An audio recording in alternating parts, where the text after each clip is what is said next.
अस्सलाम वालेकुम बेटा, कैसे हैं आप लोग। आज हमारा टॉपिक है फार्मूलेशन ऑफ हाइपोथेसिस के बारे में। हम बायोलॉजिकल मेथड पढ़ रहे हैं जिसमें हमने सबसे पहले रिकॉग्निशन ऑफ बायोलॉजिकल प्रॉब्लम पढ़ा था। रिकॉग्नाइज जब हम एक प्रॉब्लम को कर लेते हैं तो उसके बाद हम उसके ऑब्जर्वेशन करते हैं। जो ऑब्जर्वेशन हमने क्वालिटेटिव भी की थी और क्वान्टिटेटिव भी की थी। ऑब्जर्वेशन करने के बाद हम उसके ऊपर फ़र्ज़ करते हैं, एक मफरूज़ा बनाते हैं, फार्मूलेट करते हैं हाइपोथेसिस। ठीक है। अब हाइपोथेसिस क्या होता है? Observations do not become scientific observation until they are organised and related to a question. Observation तब तक साइंटिफिक नहीं हो सकती जब तक हम उसको किसी भी क्वेश्चन से रिलेट नहीं कर सकते। Biologist organises his and other observation into data form and construct a statement that may prove to be the answer of the problem biological problem under study. मतलब है कि जब हम एक ऑब्जर्वेशन करते हैं तो उस ऑब्जर्वेशन पे हम एक स्टेटमेंट देते हैं। वो स्टेटमेंट एक बायोलॉजिकल क्वेश्चन को हल करने के लिए होती है। ठीक है। जो एक बायोलॉजिकल प्रॉब्लम को, एक साइंटिफिक प्रोसेस को हल करने के लिए जो हम ऑब्जर्वेशन के बाद एक स्टेटमेंट देते हैं वो एक हाइपोथेसिस कहलाती है। It may be defined as proposition that might be true. मतलब ऐसी स्टेटमेंट जो कि दुरुस्त हो सकती है। मतलब जो हमें हाइपोथेसिस बनाना है वो दुरुस्त भी हो सकता है, और लेकिन उसके लिए हाइपोथेसिस के अंदर कुछ करैक्टरिस्टिक्स होनी चाहिए जिसकी वजह से एक हाइपोथेसिस एक साइंटिफिक हाइपोथेसिस कहलाता है। जैसे कि एक जनरल स्टेटमेंट होनी चाहिए, मतलब है सबके पता चलना चाहिए। टेंटेटिव आइडिया होना चाहिए, टेंटेटिव फर्जी आइडिया होना चाहिए। और जो ऑब्जर्वेशन हम कर रहे हैं उसके according it should be agree with available observation. Observation के एग्री करती होनी चाहिए, मतलब ऑब्जर्वेशन से मिलती जुलती होनी चाहिए। और you should be kept as simple as possible. जितनी सिंपल जितना हो सके इसको सिंपल रखना चाहिए ताकि सब उसको समझ सकें। और should be testable and potentially फाल्सिफिएबल।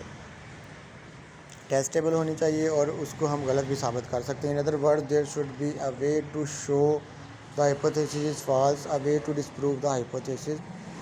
There should be a way to show the hypothesis is false, a way to disprove the. मतलब हाइपोथेसिस को हम दुरुस्त भी साबित कर सकते हैं और उसको गलत भी साबित किया जा सकता है। Great deal of careful and creative thinking necessary for the formulation of hypothesis. Biologist use reasoning to formulate a hypothesis. तो हम हाइपोथेसिस बनाएं वो एक बायोलॉजिस्ट के लिए बहुत ज़्यादा थिंकिंग होनी चाहिए, क्रिएटिव होनी चाहिए ताकि उसके ऊपर हम वर्किंग कर सकें। ठीक है।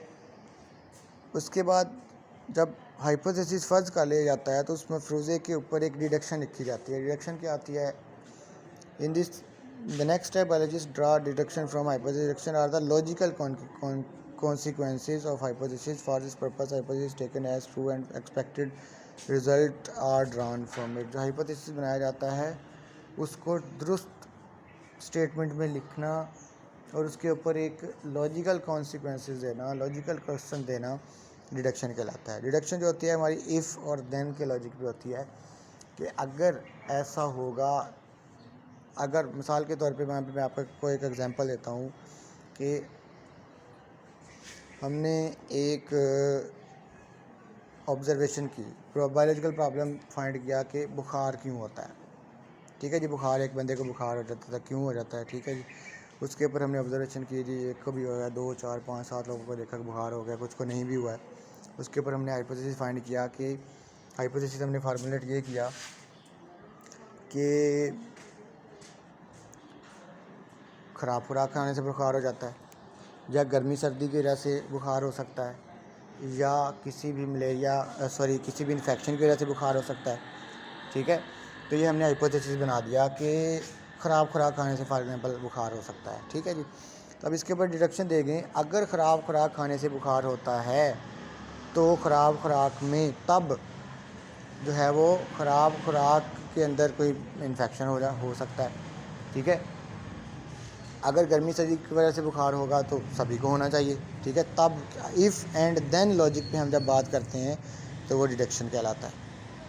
ठीक है जी। ये दोनों आप जो है वो याद करेंगे इसको, बाकी फिर इंशाल्लाह हम साथ साथ पढ़ते जाएंगे। अल्लाह हाफ़िज़।